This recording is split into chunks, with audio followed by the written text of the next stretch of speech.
importante, muy relevante para nuestro pueblo. Y bueno, pues eso se ha puesto de manifiesto en las jornadas de puertas abiertas que ya celebramos cuando ellos estaban aquí. Despertó el interés de todo el pueblo.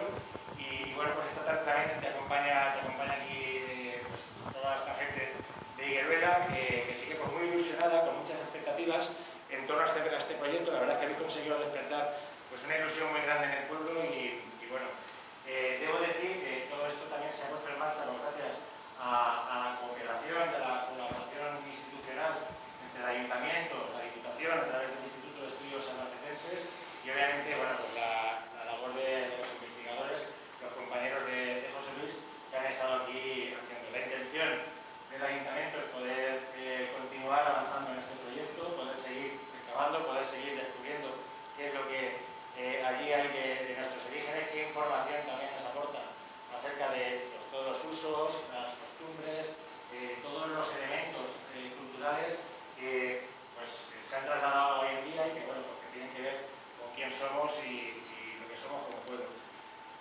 Muchas gracias, José Luis, y nada, la palabra es toda tuya. Muy bien.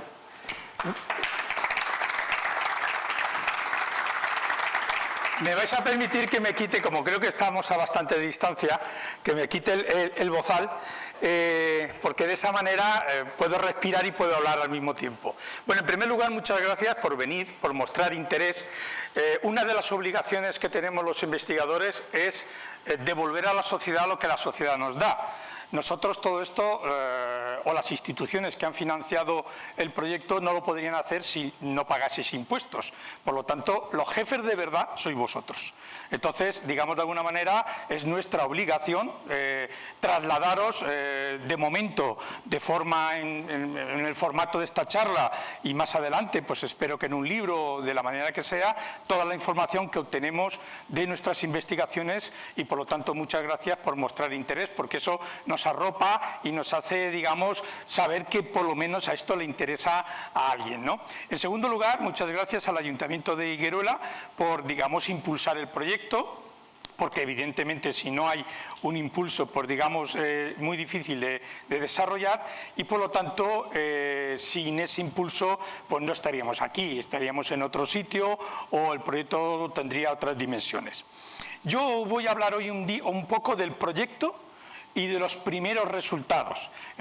Digamos de alguna manera, comentaba yo ahora aquí de forma más particular, que hay dos formas de estudiar la historia, de conocer nuestro pasado. Una es a través de los documentos y otra es a través de la arqueología, de los objetos que han dejado los grupos humanos o las sociedades que nos han precedido y por lo tanto, digamos de alguna manera, que son las dos vías que tenemos. Lo ideal sería tener a las dos, entonces digamos se avanza de una forma mucho más segura. Cuando por desgracia no tenemos la parte documental o los documentos que tenemos son apenas ínfimos, tenemos que irnos por la vía de digamos, de la arqueología. Y la arqueología es una disciplina que se basa sobre todo en el análisis de sutilezas, de elementos materiales que dejaron las sociedades que nos precedieron y afortunadamente, y en muchas ocasiones, lo dejaron de forma inconsciente.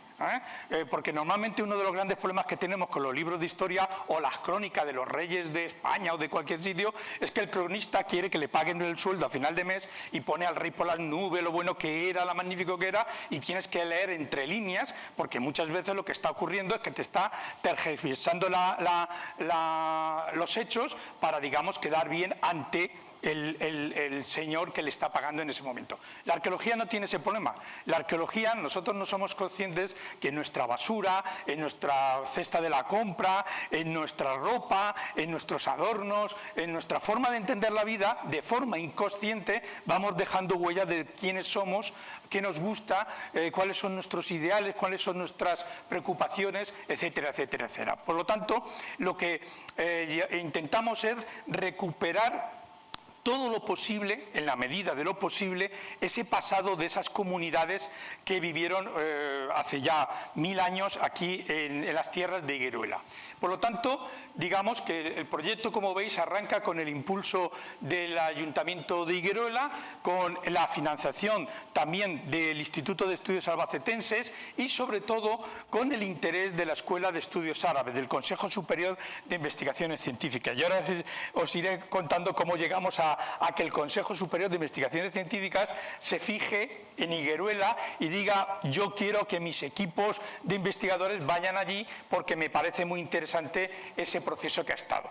Mirad, uno de los problemas que tenemos los investigadores, bueno, yo no me he presentado, soy José Luis Simón, yo trabajo en la Universidad de Alicante y en la Generalitat Valenciana, soy de Almansa y mis 30 años de investigación han sido en la provincia de Albacete, aunque me gano el pan de mis hijos en otro sitio, pero digamos, toda mi línea de investigación siempre ha estado en Albacete. Y desde el año 2000 orienté mi investigación sobre todo al mundo de la Edad Media. Y con el mundo de la Edad Media tenemos siempre, a la hora de exponerlo, un problema muy grave, que es que Hollywood, sobre todo El Señor de los Anillos y de la televisión, ha deformado mucho lo que es la Edad Media, hasta tal punto que una de las luchas que tenemos normalmente para que la sociedad entienda cómo era la Edad Media es ir desmontando todos los mitos que Hollywood, la televisión, la novela romántica, todo eso ha montado de la Edad Media. Sí es verdad que hay algunos elementos como los nobles, los reyes, las princesas, pero eso era lo mínimo y seguramente, como ocurre hoy en día, lo excepcional. El problema es conocer la sociedad que ocurre, que está ahí detrás. Y encima, en la península ibérica tenemos un problema muy importante, que la Edad Media dura 700 años. ¿Sabéis lo que son 700 años? Si empezamos a contar desde el año 2020 hacia atrás, tendríamos que irnos al año 1300. Fijaros lo que ha ocurrido entre el 1300 y el 2020. Es decir, no podemos homogeneizar la Edad Media como si fuese un todo y un periodo de la historia completamente homogéneo. Y encima, como veis ahí, desde el 711, que llegan los árabes a la península ibérica, hasta 1492, cuando los reyes católicos conquistan Granada y se acaba, en teoría, la Edad Media, sale yo siempre digo a mis alumnos que sale un heraldo con un trompetín, da 2 tronadas y dice: en el día de hoy ha acabado la Edad Media, ha empezado la Edad Moderna. Eso nunca ocurrió así y, por lo tanto, digamos de alguna manera, es un periodo muy largo, un periodo que hay que subdividir para poder entender lo que está pasando. Y encima, en la península ibérica tenemos otro problema, que es que en el mismo territorio tenemos como mínimo 2 grandes sociedades, la musulmana y la cristiana, y entre medio de las dos, embrollando, como digo yo, la judía. De tal manera que fijaros si en esta sala hubiese musulmanes, hubiese judíos, hubiese cristianos, hubiesen unos que fuesen del siglo VIII, otros del siglo XII, otros del siglo XV. Imaginaros cómo ha cambiado el patiburrío que hay. De tal manera que uno de los principales problemas de investigación es que tenemos que focalizar, tenemos que coger, digamos, esos grandes prismáticos e ir directamente al microscopio para ver un determinado periodo y un determinado momento. ¿Qué ocurre? Que tanto en el mundo cristiano como en el mundo musulmán, como en el mundo judío, como en la Baja Edad Media, como en la Alta Edad Media, hay que matizar. Las grandes líneas las podemos encontrar en todos los libros de historia, podemos ver ahí las líneas generales por donde iba el tema, pero luego cuando uno desciende de las líneas generales y quiere averiguar lo que de verdad ocurría, hay que bajar, como digo yo, a la cancha de juego y por lo tanto ya la cosa no está tan clara. ¿De dónde salían todo el dinero para que los grandes califas musulmanes construyesen Medina Zahara, la mezquita de Córdoba, el minarete de la Catedral de Sevilla o el gran palacio musulmán de los sultanes nazaríes de la Alhambra? ¿De dónde sale todo eso? Eso se tiene que sustentar en un montón de gente que pagaba sus impuestos y cómo hacían que pagaban y cómo vivían y a qué se dedicaban. De tal manera que, como podéis ver, el tema es más complejo de lo que en principio pudiera parecer. Y encima pertenecemos a una provincia que os puedo asegurar, ahora ya no tanto, estamos rompiendo esa barrera, cuando se habla de Al-Ándalus, ¿qué pensáis todos en Andalucía? todo el mundo piensa en Córdoba, en Sevilla, en Málaga, en Almería, en Granada, en Cádiz como mucho. Un poquito podemos subirnos a Toledo, la Toledo anterior a la conquista cristiana, a Zaragoza, al Palacio de la Jaferería, a la Valencia anterior al Cid, pero esta tierra de la Mancha, y eso es una de las cosas que a mí siempre, como albaceteño, me ha picado un montón. De hecho, Albacete tenemos que ponerla en el mapa. Y encima no tenemos ni documentación, porque somos un territorio muy de interior, muy desconocido, donde las fuentes, las musulmanas, por ejemplo, siempre hablan de ciudades, de las medinas.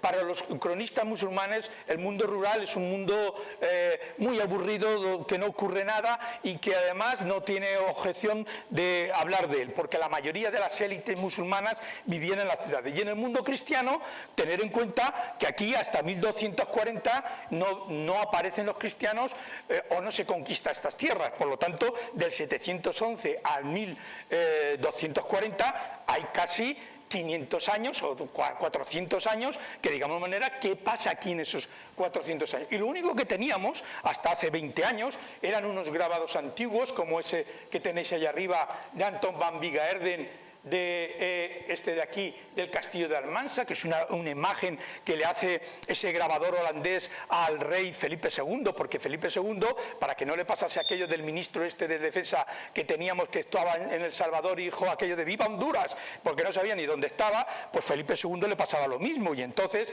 le hacía unos grabados, y cuando el rey iba a un sitio decía, pues estoy en tal sitio, y de tal manera, o fotos de principios del siglo XX, del castillo de Montalegre, del castillo de Alcalá de Júcar. No teníamos nada más.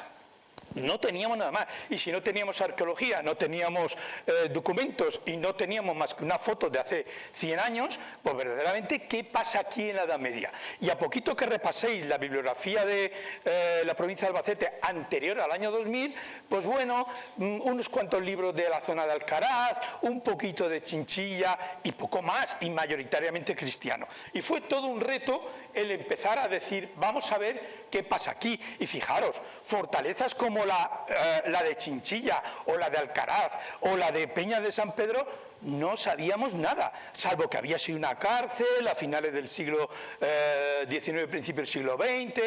Es que no se sabía absolutamente nada. Y a partir del año 2000 iniciamos un proyecto de conocimiento de la Edad Media en la medida de nuestras posibilidades. De tal manera que en muy poco tiempo enseguida pudimos empezar a publicar una serie de artículos, primero del corredor de Almansa, porque era lo que yo más tenía cerca, luego ya empezamos a coger todo el campo de Llín y la sierra de Albacete, luego cogimos las tierras de Chinchilla y Monte Aragón, y bueno, y al final terminamos casi por la laguna de Ruidera. De tal manera que en el año 2010 podemos editar un libro, que por cierto fue cuando le pilló la crisis del 2008 y el Instituto de Estudios Albacetenses solo pudo publicar en formato digital. Lo podéis descargar, el que lo quiera, lo tenéis en la página web del instituto. Son casi 400 páginas de mi vida ahí expuestas, donde se recogían todos los castillos de la provincia de Albacete, y todo, digamos, con una metodología moderna, con un análisis correcto, con el levantamiento de planos. Poníamos Albacete, digamos, de la cola del conocimiento de la Edad Media, por lo menos ya en el pelotón de cabeza. Ya somos de las pocas provincias que tenemos todo el catálogo de fortalezas, torres y castillos completamente hecho, completamente analizado. Y ahora hemos pasado a encabezar el pelotón, porque somos la primera provincia que está intentando tener la documentación tridimensional, en 3D. Si entráis en la página web del Instituto de Estudios Albacetenses, veréis que hay un sitio que se llama Castillos de Albacete, y los podéis ver en 3D y jugar con ellos, darles la vuelta. Nos hemos puesto a la cabeza, vamos, esto es como el gran derbi de caballos, vamos, de la cola, pues ya vamos ahí impulsando hacia la cabeza. De tal manera que tenemos 90 fortalezas en la provincia de Albacete, la mayoría en la zona de la sierra, cosa muy extraña, porque si hay un sitio fácil de defender, es la sierra, pero eso es que tiene una historia, otra historia que, como diría Roger Clipping, con el libro de la selva, eso, señores, es otra historia. Hoy nos vamos por otro sitio a recorrer otros espacios. Bueno, el primer plano, el primer análisis de la gran fortaleza de Alcaraz se hizo en 2012, con la fortaleza califal, con los arrabales, analizando grabados antiguos qué cosa era qué. estudiando los fragmentos de cerámica medieval. Bueno, eso ha sido bastante rompedor porque, claro, desde Despeñaperros para arriba no había el Al-Ándalus. Aquello era... Los de Asturias decían que de los picos de Europa para abajo todo eran tierra de moros. Y los moros decían que de Peñaperros para arriba era todo tierra cristiana. Y aquí nos tienen a los castellanos manchegos. Y entre el de Peñaperros y la Sierra de Guadalajara, ¿y nosotros qué somos? Pues somos esa parte de esa Al-Ándalus desconocida que teníamos que investigar y conocer en adelante. Y además es que había cosas. Es que el Museo de Albacete está lleno de cosas musulmanas. Había un magnífico capitel almohade seguramente de una mezquita procedente de Letur. Si van a la aljaferería de Zaragoza, los capiteles son iguales que ese. Había el magnífico ocultamiento de los infiernos de Lietor, el mejor conjunto doméstico de objetos cotidianos de todo Al-Ándalus, oculto allí seguramente porque un peligro hubo, una familia allí lo ocultó y desgraciadamente no pudieron volver. Por lo tanto, podemos saber cómo terminó la historia, trágicamente, porque no pudieron volver a ese ocultamiento, o el tesoro de dirhams de plata de Bonete, del Chisnar, en donde apareció, labrando en los años 40, una tinaja llena de monedas que afortunadamente se recuperaron casi todas, que lo mismo hablan de un momento de peligro, de un momento de ocultación, en donde ya esas monedas no se pudieron recuperar. Por lo tanto, cosas a verlas, como dice, a verlas, haylas. Las cerámicas, las jarritas musulmanas, eso en las pocas excavaciones que hemos podido hacer en distintos castillos de la provincia han ido apareciendo, piezas muy interesantes. Esto de aquí, no sé si lo ven, es un tanur. Si van al norte de África, verán que en los campamentos saharauis y en el desierto es el hornillo que sirve para cocinar. Se pone encima, en la parte de arriba, una olla, abajo unas brasas, unas ascuas, y se cocina con eso. Por lo tanto, musulmanes había. ¿Dónde estaban? Eran como espíritus, como fantasmas que vagaban por Albacete y nadie los veía. Y saber que estaban allí, y por lo tanto lo que hacía falta era empezar, digamos, a exprimir el registro arqueológico, a exprimir los pocos datos que había para poderlo ver. Empezamos por la zona oriental de la provincia de Albacete, por el corredor de Almansa. Aquí tienen Almansa, aquí tienen Higueruela, y bueno, la gran sorpresa fue que empezaron a salir yacimientos, además de todo tipo, castillos, alquerías, poblados en altura, cuevas de ganado, es decir, de todo había en esta provincia. Y vean que hay algunas zonas con verdaderas concentraciones: Higueruela, la Vega de Alpera, la zona de Montealegre, la zona de Bonete, el entorno de Chinchilla, algo en Almansa y en Caudete. Es decir, y yo les puedo asegurar que cuando se empezó a configurar este plano y esta situación, empecé a ir de congreso en congreso, que es como se hacen estas cosas. Verán que con esto de la vacuna, cuando dicen si es efectiva o no, dicen no, yo lo que quiero es que la publiquen en revistas de impacto, científicas, que es donde la comunidad científica lo lee, lo analiza, lo reflexiona y lo valida. Esto en ciencias sociales es exactamente igual. Tienes que llevar tu trabajo, presentarlo en congresos, publicarlo en revistas científicas. Cuanto más prestigio, más presión, porque más analizan el dato. Y la gente, pues, bueno, la comunidad científica dice, pues usted tiene razón o no tiene razón, o esto lo ha interpretado bien, mal, como sea, en ciencias sociales. De tal manera que estaba ahí. Y hay un dato que se lo voy a decir ya, porque es un dato fundamental. Fíjense, estas dos rayas verdes son la cañada real de los serranos, que va desde la serranía de Cuenca hasta el campo de Cartagena, en la migración que los cristianos, en época cristiana, sabemos que hacían de los grandes rebaños de la zona de la Mesta oriental. Es decir, en invierno los llevaban al campo de Cartagena a pastar, que inviernos suaves, y en verano, cuando hay mucha sequía, los subían a la serranía de Cuenca para, digamos de alguna manera, los pastos, la humedad, el fresco del verano en esa parte de allí. Y fíjense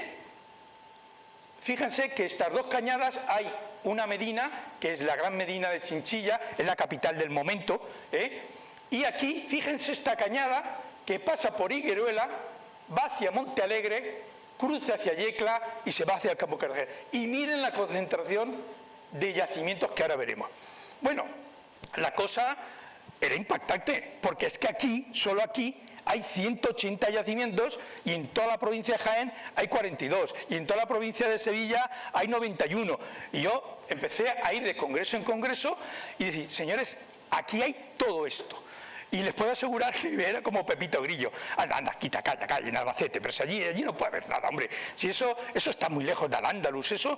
Y cuando te ibas para la zona de Burgos, a los congresos de... No, pero eso, allí no puede haber nada. Bueno, total, que yo me he pasado 8 años de mi vida yendo en congresos diciendo, en Albacete hay esto, en Albacete hay esto. Ojo que en Albacete. Y además llevaba, por ejemplo, poblados en altura, como este que es el Castellar de Meca. El Castellar de Meca es un gran poblado ibérico, pero lo que se ve aquí arriba, las estructuras, son musulmanas, son todas musulmanas, y además de casi 8 hectáreas. Oiga, que aquí hay esto. Lo que pasa es que en las fuentes no encontramos de momento el nombre, nadie las menciona. Quizás porque, ya lo veremos, es una tierra de frontera. Y las tierras de frontera no está el poder. Y donde no está el poder, no está el cronista. Y donde el cronista, ¿de qué habla para vivir bien? Por del poder. Y el poder es la capital. Y por lo tanto eso no estaba allí. Este es el Castellar de Meca, que todos ustedes conocen, pero es que había un montón de yacimientos, cada uno distinto. El Montpichel, que lo tienen aquí, que ustedes lo ven cada vez que van para Albacete. Además, fíjense, un nombre aragonés, Montpicher. Picher es jarra en aragonés, en valenciano o en catalán, como quieran. Montpichel. Una alquería esto es Montalegre, el castillo de Alpera, Aguaza, en la parte... Hay un montón de yacimientos, además, ni uno ni dos, sino un buen montón. En toda la ribera del Júcar, cuando ustedes van a Guadí, Baza, toda esa zona, y dicen, no, aquí hay mucha casa cueva, mucho tal. Bueno, y la ribera del Júcar está llena de casas, por ejemplo, aquí tienen la cueva del rey moro de Garadén, aquí las cuevas de la zona de Jorquera, que hicimos un artículo publicando, y toda la cerámica que sale es cerámica musulmana. Claro, cuando tú dices, oiga, lo de Guadí yo lo tengo en el Júcar. Lo de la ribera del Guadiana, yo lo tengo en los llanos de Albacete. Lo de tal, lo tengo. Bueno, en fin, de tal manera, pero ya la cosa se puso muy seria cuando empezamos a encontrar estos son fotografías aéreas, yo creo que se ve muy claro. Y se ven unas construcciones de planta cuadrada, rectangular, las ven ahí, y yo les puedo asegurar, es que... yo al principio no sabía ni lo que era y llevaba ya 30 años de profesión. Esto no se ve en cualquier lado, esto no está en cualquier lado, esto no está. Esto es el Bachiller de Bonete, esto es la Tollosa en Chinchilla, esto ya lo conocen ustedes, estos son los Pocicos, que yo lo publiqué como Ollaonda porque alguien me dijo que también se podía llamar Ollaonda, los Pocicos. Y fíjense, sobre la ortofotografía se puede dibujar la planta del poblado. Esto es la granja de la que hablaremos ahora.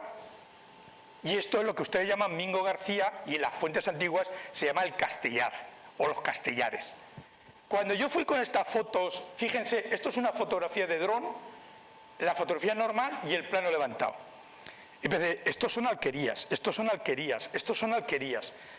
Llegó un momento que de pronto ya en Granada, el Consejo Superior de la Escuela de Estudios Árabes, el Consejo Superior de Investigación Científica dijo, a ver si este tío tiene razón, y esto es de primera división, porque esto puede ser. Entonces ya me mandaron a Pedro Jiménez del Castillo, compañero y codirector del proyecto, ya me empezaron a mandar expertos de primera división, y dije, oye, y volvían a Granada, yo me acuerdo, me van a permitir, aunque hay niños, voy a decirlo en albaceteño en vez de como decían ellos. Yo llevaba estos yacimientos, empezaban odo, pero odo. Es decir, decían otra cosa, pero de verdad, no daban crédito a lo que estaban viendo. Estaban viendo alquerías abandonadas del año 1000 sin tocar. Eso ni las Alpujarras granadinas. Hay una por la zona de Guadix, Jolopos, pero está vinculada a un castillo, una cosa extrañísima. Y ya cuando ya se dieron cuenta de qué iba la cosa, pues entonces dijeron, aquí hay que montar un proyecto porque esto es fundamental para conocer un Al-Ándalus del cual nadie hablaba.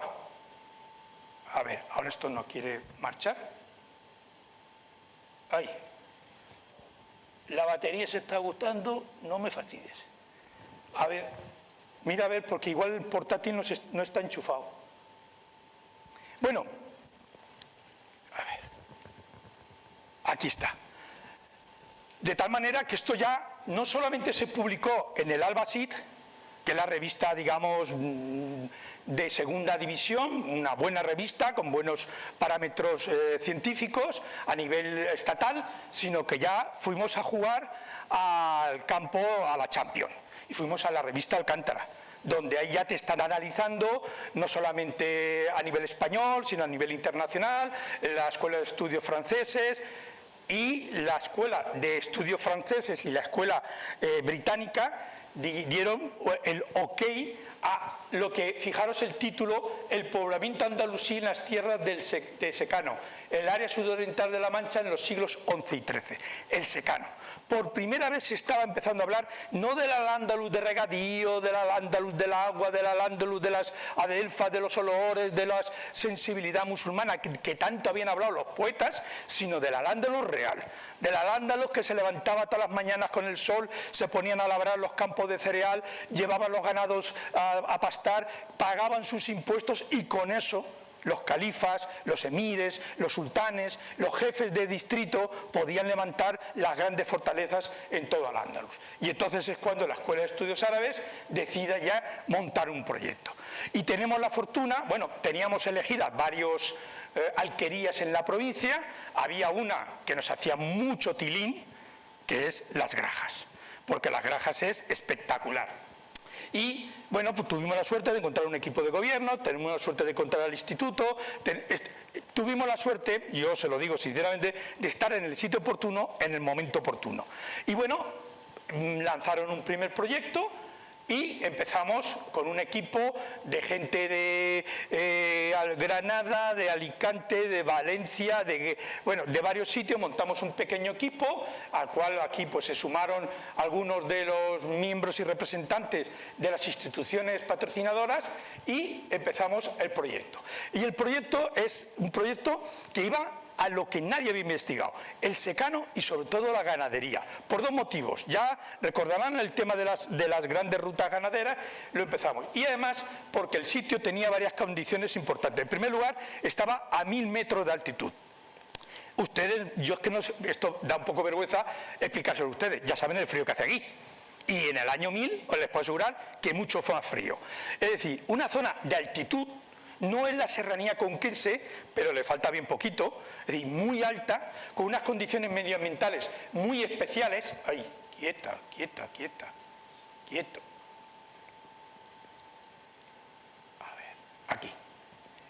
Unas condiciones muy especiales, como es la cañada de Pajares, entre el Molatón y la cuerda de la Doblona, justo en esta zona de aquí, que es la parte posterior del término municipal en dirección al Valle del Júcar, y donde estaba el yacimiento de Las Grajas, que nosotros le llamamos Las Grajas por lo siguiente: como hay varias alquerías allí, hemos decidido que el topónimo en plural haga referencia al paraje y el topónimo en singular al yacimiento.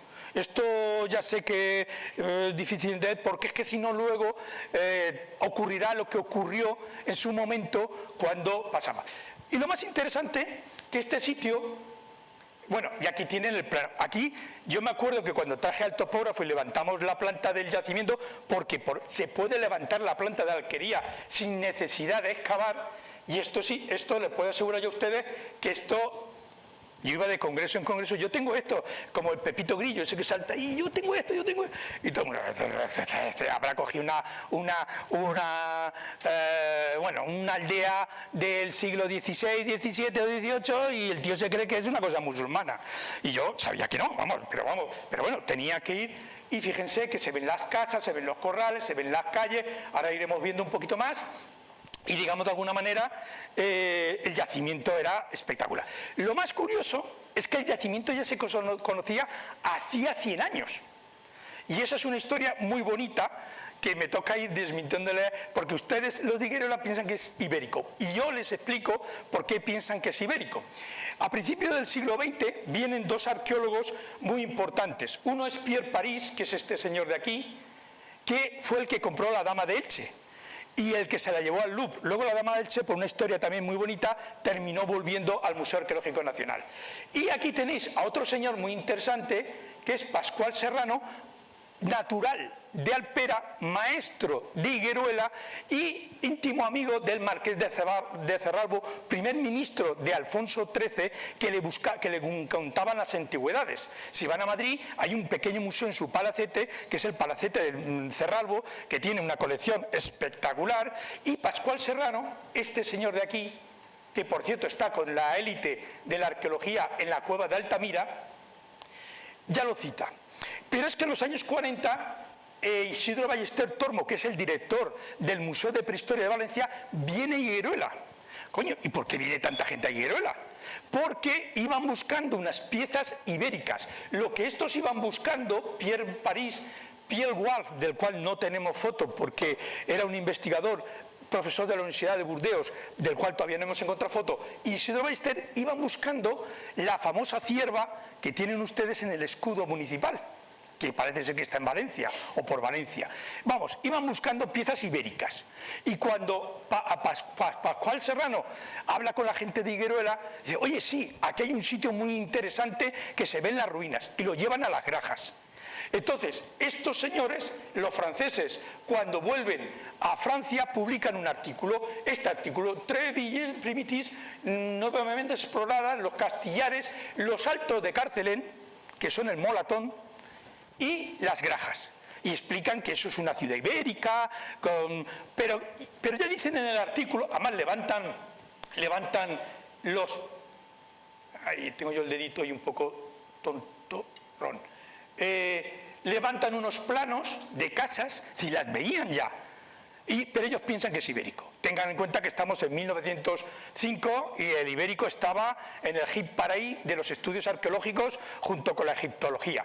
Es el momento en donde el Louvre empieza a comprar piezas, aparecen la Dama de Elche, aparece la Esfinge de Agós, aparecen ciervas por todas partes, de tal manera que empiezan a rapiñar y a comprar el Cerro de los Santos, y ellos piensan que es ibérico. Pero en el artículo ya dicen que es un ibérico un poco raro, porque no hay cerámica, las casas son un poco raras, pero bueno, ellos se mantienen en sus 13. Y por eso, con este artículo, seguramente todos los maestros que han ido pasando posteriormente han ido explicando que es ibérico, porque evidentemente ya había habido unos expertos franceses que habían dicho que es ibérico. Y por eso, tanto Mingo García como las Grajas, para toda Higueruela, para todos los que han estudiado, es ibérico. Pues no, son musulmanes. Pero bueno, era lo normal. Tengan en cuenta que los estudios de musulmán no se hacen, en España no levantan vuelo hasta los años 70.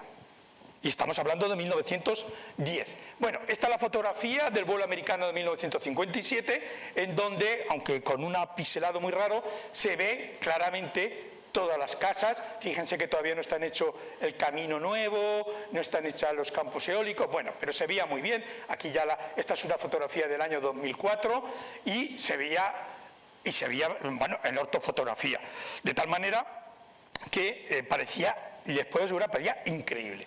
Y las Grajas levantamos el plano ya en 2006, y hay una cosa muy clara en este plano. Las casas, que ahora las verán, detrás todas tienen grandes corrales.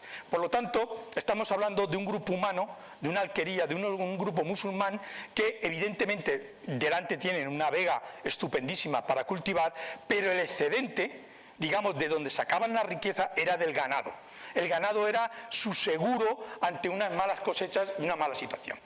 Total, que cuando el proyecto arranca hay que elegir por dónde empezar. Y elegimos la casa 16, esta de aquí, porque está en el centro de la alquería, está dividida por 4 calles, cogemos el primer cuerpo del edificio, que es este de aquí, y empezamos a excavar. Además, había una cosa muy interesante, no había tejas en superficie, estaba todo completamente intacto. De tal manera que, ven, en gris la zona de tránsito, en verde la zona de los corrales y en marrón, aunque aquí se ve poquito, las casas. Es decir, era una arquitectura muy islámica. En la arquitectura islámica las estancias norte son las de los varones, las estancias sur y las estancias este son las de las mujeres y el resto son espacios de articulación, digamos, de la vida cotidiana dentro de la casa. Eso se conocía en Córdoba, se conocía en muchos sitios, pero no se conocía aquí. De tal manera que se elige esa casa porque por algún lado hay que jugársela y hay que empezar, y empezamos por ahí. Y aquí tienen la fotografía aérea del día que empezamos, y aquí tienen la fotografía aérea del día que terminamos. Como ven, empezaron a salir una estancia, además todas con una métrica, 7 de largo por 3 de ancho. Es decir, una métrica muy organizada. Esto no es una alquería rural de 4 pastores que construyen como les da la gana. No. Esto lo están haciendo con unos parámetros. ¿Y dónde están los parámetros de este tipo de casas? En Córdoba. No están más que en otro sitio, en Córdoba. Una de las cosas que tenemos que despejar es saber de dónde viene esta gente. Si son gente que vivía en la tierra de Higueruela y se islamiza, se vuelven musulmanes, o gente que emigra de los grandes núcleos urbanos porque en el siglo X les están apretando a colonizar tierras. Y estas tierras para ganado son muy buenas.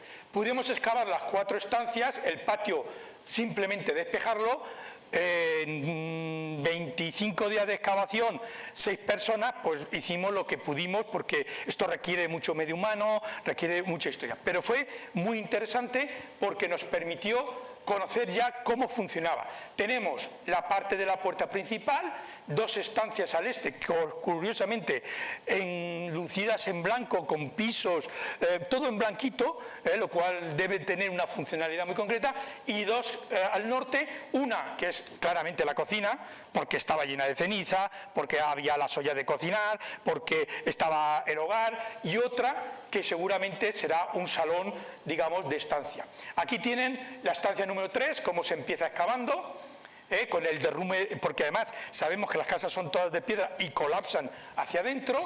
Aquí tienen a media excavación y aquí ya termina de excavar, con un hogar y 2 polletes, uno a cada lado, y 2 cerámicas que en la visita guiada que hicimos el día de Puertas Abiertas, vamos, en el mejor de mis sueños jamás habría pensado, porque son 2 cerámicas que te dan claramente el momento de abandono por lo menos de la casa, y es el siglo XI. El siglo XI, 1090, es ese, porque estas cerámicas, estos ataifores, estos platos grandes que son para comer cuscús, para que se hagan ustedes una idea, y estas ollas que son para cocinar, se dejan de producir con la llegada de los almorávides a la península ibérica en el siglo XII. Los almorávides vienen de África, traen una vajilla nueva, traen unas costumbres nuevas, y eso queda completamente borrado. Por lo tanto, estas cerámicas nos daban, no nos digo el día y la hora, pero casi el año de abandono del lugar. Por lo tanto, teníamos una alquería que iba del 900 y algo al 1000 y algo. Es decir, finales del califato, principios del reino taifas, que es un momento de guerras civiles en Al-Ándalus, que habrán estudiado todos en algún momento, con el final del califato y el reino de Taifa, terminan todos matándose los unos entre otros, cosa que aprovechan los cristianos para conquistar. Por lo tanto, de un periodo, de los periodos más desconocidos de Al-Ándalus en la península ibérica. El mundo rural del secano del año 1000. Es una cosa estupenda. Vale. Voy a aligerar. Bueno, a nivel arquitectónico muy interesante, porque las estancias que bajan del este están medio excavadas en la roca, estamos haciendo análisis de morteros, la cerámica es la que ellos tienen. Tienen la de cocina, la de comer, la de beber, un punzón para coser y un cuchillo. ¿ven? Al lado de la cocina encontramos un cuchillo. Aquí lo tiene, un cuchillo de hierro, le falta el mango. Por eso al año que viene yo creo que la empresa Arcos debe patrocinarnos un poquito, porque no es el cuchillo más antiguo de la provincia, pero es un cuchillo ya. Yo, si me llega a salir una navaja, me planto delante de la fábrica y le monto el pollo. Bueno, y esta es una de las ollas de cocina que están, que como ven salían enteras pero rotas, que se va a restaurar. Esta ya está en manos de los restauradores para que la podamos ver. Y bueno, aquí tienen una olla de cocina de higueruela del año 1000. Yo, si tienen la suficiente sensibilidad para ver que hace 1000 años gente de Higueruela o gente que vivía en Higueruela cómo cocinaba y cómo comía. Bueno, de tal manera que de momento empezamos con 5 preguntas y ya tenemos 1000 preguntas que responder. Eso siempre pasa en arqueología. Bueno, esto es el vídeo que hicimos de final de excavación, en donde afortunadamente estaba pasando un ganado de ovejas, porque creemos que la ganadería es fundamental en esa zona. Está llena de corrales hasta el siglo XIX, aparte de las imágenes son muy bonitas, y creemos que el excedente. Y el valle es una santísima preciosidad. Yo estoy enamorado de ese paisaje. Además, en septiembre, finales de septiembre, las viñas, todas las viñas de Tintorera, de Garnacha, estaban todas poniéndose de otro color. Bueno, aquí viene la alquería. Fíjense cómo se ven los montículos de piedra, que son las casas, y el área de intervención. Nos falta todavía, como mínimo, creemos que entre 3 y 4 campañas para tener una casa completamente excavada y alguna cosa más. Aquí lo tienen. Es una casa de Higueruela de hace 1000 años, de tal manera que la tenemos ahí. Pero claro, todo esto está muy bien, pero aquí hay que empezar a contextualizarlo. ¿Esto dónde cae? Y cae en una época, como les digo, muy interesante, que es del año 1000, del 1000 al 1100, vamos a poner esa fecha redonda, y ahí hay entre los escritores musulmanes, hay algunos que ya son geógrafos. Además, hay uno muy famoso que es Al-Udri, que es un ceutí que le encanta escribir, es uno de los grandes padres de la geografía descriptiva, recoge las fuentes clásicas, bueno, era un personaje muy ilustrado y crea un mapa. Este es el mapa de la península ibérica. Me va a decir, un poquito raro, ¿no? Es que está al revés. Los musulmanes representan el plano completamente al revés, porque la Meca siempre tiene que quedar al norte. Entonces, fíjense, esto, mira, quita para atrás, puñetero. Ahora, le doy a la aguja, aquí. Esto es el estrecho de Gibraltar, ¿me siguen? Estos son las Baleares, esto es Lisboa, estos son los Pirineos, ¿lo ven? Bueno, los Pirineos no, los montes centrales. Esto es, para que se hagan una idea, Madrid caería más o menos por aquí. Esto es Talavera, ¿ven aquí Talavera? Eso es Talavera de la Reina. Pero aquí está Gingilaya. Gingilaya es el nombre de Chinchilla, que aparece ya en el siglo XI. Es una medina, porque a los musulmanes les encanta hablar de ciudades, lo de los pueblos les gusta relativamente poco. Y además, ¿qué sabemos? ¿Qué dice Al-Idrisi de Chinchilla? Dice, el geógrafo dice, de Chinchilla nos dice que es una ciudad famosa por sus tapices de lana y por la belleza e inteligencia de sus mujeres.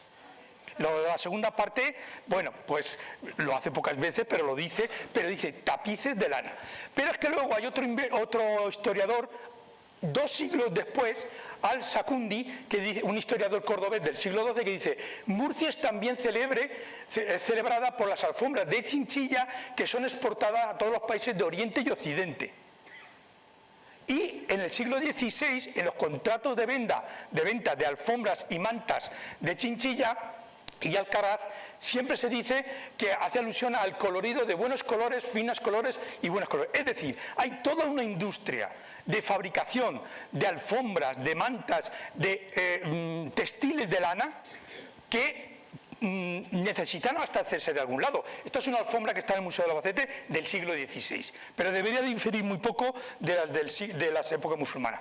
¿De dónde sale toda esa lana que está abasteciendo a los telares de Chinchilla? Pues todos lo sabemos, porque sabemos la importancia del ganado en todas estas tierras altas. Eso no significa que no cultivasen, pero digamos, una cosa es cultivar para abastecimiento y otra cosa es la ganadería para, digamos, comerciar. Y seguramente la alquería de la Graja y otras, como la de los Pocicos o la de Mingo García, se dedicaban sobre todo a este ganado. Pero claro, hay que empezar a preguntar por qué, cuándo, cómo, cuándo nacen, de dónde vienen, por qué se van. Es decir, que tenemos, por decirlo de alguna manera, muchas preguntas y de momento muy pocas respuestas, pero claro, son 30 días de investigación. Miren, en este punto amarillo es donde estaría la Graja. En el momento del califato cordobés, Higueruela pertenecería al distrito de Cuenca, o de Cuenca o de Tudmir, que es esta parte de aquí. Pero fíjense el hueco que hay aquí, que ningún historiador de las grandes universidades españolas ha puesto Chinchilla, por lo menos el punto de Chinchilla. Es que somos el gran desconocido de Al-Ándalus. Y eso se va a acabar, eso ya se lo digo yo a ustedes. Y es que aquí tienen, en las taifas, cuando ya se rompe el califato, seguramente todas estas tierras caen en la taifa de Toledo, pero en el 1085, aprovechando el descontrol de las taifas, Alfonso VI, el rey de León, conquista Toledo. Ya no es que conquiste Toledo, ha cruzado el Tajo. Y el impacto psicológico que provoca en el mundo musulmán es impresionante. Es una bomba termonuclear. Los cristianos han cruzado el Tajo, porque mientras los cristianos estaban por encima del Duero, pues vale. Cuando los cristianos ya pasaron el Duero hasta el Tajo y la parte del Ebro, que se apañen los moros de Zaragoza, los moros de Tortosa, allá ellos. Pero han cruzado el Tajo. El siguiente frontera es de Peñaperroya. Y eso ya Córdoba, Sevilla, Granada, Almería, Málaga, los tienen a las puertas de casa. Y no solamente los tienen a las puertas de casa, sino que el año que cruzan y conquistan Toledo, hay una expedición de cristianos allá y se van y conquistan Aledo. Se van a Murcia y conquistan Aledo. Y se tiran allí 80 años viviendo. Es decir, tienen a lo que se llama un cuerpo, un infiltrado en sus espaldas. Y el Cid conquista toda esta parte. Fíjense dónde está Higueruela. Se está quedando en Cajona. Luego pasarán una serie de cosas que no vienen al cuento, digamos de alguna manera, que alejarán durante casi 150 años la frontera. Pero aquí ya una cabalgada de cristianos llega a estas tierras. Y quizás eso explique, en la teoría que estamos manejando, que a partir de ese momento, fíjense ya, todas las espadas, batallas, el mundo almorávide reconquista y hace retroceder un poco a los cristianos, vuelven a reconquistar Aledo, vuelven a reconquistar un poco todas las tierras del Cid, de Valencia. Bueno, paran un poco el golpe, pero lo van a parar 150 años, no van a poderlo parar más. Y quizás eso explique que la mayoría de las alquerías, creemos, de este momento, cabe la posibilidad de que se abandonen por el miedo a los cristianos. Y hay dos posibilidades, o que se vayan muy lejos o que se vayan muy cerca. Lo más interesante es que en la alquería de momento no hay ni tejas, ni vigas, ni puertas. Eso es material reutilizable. Los muros no. Los muros, la piedra, ir cargado con una carreta de piedras a un sitio, pero que te lleven las tejas, que te lleven las vigas y que te lleven las puertas, si te vas a un lugar cerca sí que puede ser. ¿Qué lugar cerca puede ser? La actual Higueruela. Porque todos esos castillos que ustedes ven ahí, menos Chinchilla, todos son del siglo XI. Todos son de época almorávide. Incluida el Cerro de Santa Bárbara, que es donde estaba el castillo de Higueruela. Porque allí hay cerámica y hay unos restos de muros que yo ya publiqué en su día. Puede ser un castillo más grande, más pequeño, una torre con cerca, no lo sé porque quedan muy pocos restos, porque la utilización de esa explanada y de la ermita lo ha alterado todo, pero todo esto surge después. A ver si todos los de Bingo García, el Pocico y la Graja se abandonaron aquello y fundaron Higueruela. Pero eso es una hipótesis que tendremos que desvelar el año que viene. Muchas gracias.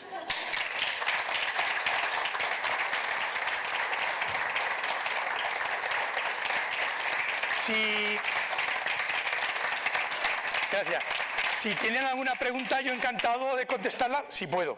Porque como ven, partíamos con 10 preguntas y ahora tenemos una respuesta y 1000 preguntas más. Pero eso es normal. Eso ibanar. Como ven, son unos yacimientos magníficos, son unos yacimientos muy peculiares Y es una historia que hasta ahora nadie había estudiado en todo Al-Ándalus. Entonces, estamos muy ilusionados. Bueno, en la mitad del equipo de Higuerola se me lo han llevado para Palermo. Están en Palermo excavando, lo digo para que vean el nivel. Es decir, la Escuela de Estudios Árabes está encantada. Está que uno de sus proyectos bandera es este. Entonces, para que vean que no es venir aquí a dorarle la píldora, no. Teníamos varias alquerías, otras sin Chinchilla, otras... No, queremos, y afortunadamente encontramos el caldo de cultivo en la administración oportuno. Hay muchas preguntas, ya lo sé, pero si alguno tiene alguna, yo encantado. Es que no me sé el patronímico de Higueruela. Higuerolanos. Pues estos higuerolanos que rezaban a Alá, yo espero encontrar, al año que viene vamos a ver si encontramos la mezquita y el cementerio. Aparte de seguir con la casa, porque la casa nos habla mucho. Ya saben que la Celibitris ya han encargado, tienen empresas que se les lleva la basura, porque en la basura podemos saber muchas cosas. Yo podría saber muchas cosas de todos ustedes. O sea, hay empresas de detectives que se dedican a analizar la basura. Bueno, se ven las películas del CSI ahí que van mirando. Es que es igual, esto es lo mismo. Entonces, queremos encontrar el pozo de la mierda, a ver si lo encontramos, porque ahí va a estar seguramente muchas de las respuestas. Y otras no se podrán develar nunca. Pero los yacimientos, es decir, yo les puedo asegurar, me pasé más de 6 años que no me hacía caso nadie, como estaba ahí, que yo tengo esto, y nadie daba crédito, porque es, y además nadie sabe por qué se han conservado, que es otra cosa muy interesante, que eso es otra pregunta de otro día. ¿Creéis que cerca de esa casa podría haber algún sitio religioso? Sí. Es decir, ellos tienen, un buen musulmán, y estos son buenos musulmanes, tienen varias obligaciones. Una de ellas son las 5 oraciones del día. Las 5 oraciones las pueden hacer donde les dé la gana, donde les pille. Pero la oración del viernes la tienen que hacer lo que llaman la oración de la comunidad. Y ahí necesitan un edificio o un espacio, por lo menos para los hombres, porque en el mundo musulmán las mujeres suelen rezar a la parte de atrás de la mezquita. Tiene que haber, va a ser un edificio, las mezquitas rurales que tenemos en Al-Ándalus son siempre edificios pequeñitos, para el jefe y 4 más. Tengan en cuenta que son 14 espacios habitacionales. Estamos hablando como mucho de 14 familias. Las familias en ese momento, padre, madre, 3, 4 hijos y poco más. Es decir, seguramente todos emparentados. Cuando estamos hablando de una alquería estamos hablando de los González o los Pérez o todos relacionados. Eso sí, con matrimonios con otras alquerías para que el tema endogámico no vaya más, pero sí, y por eso los agricultores de la zona siempre les hemos preguntado si habían visto huesos, porque a veces labrando y todo el mundo dice que no, luego tiene que estar por allí. Eso, si Alá quiere... Porque esto también, la arqueología, basta que te cambies de casa. Nosotros en las excavaciones siempre pasa lo mismo. El muerto sale el último día, para tocar las pelotas. Siempre sale el último día, porque un muerto requiere mucho tiempo para acabar. Bueno, muchas historias. Siempre sale, aquí no nos salió, pero bueno.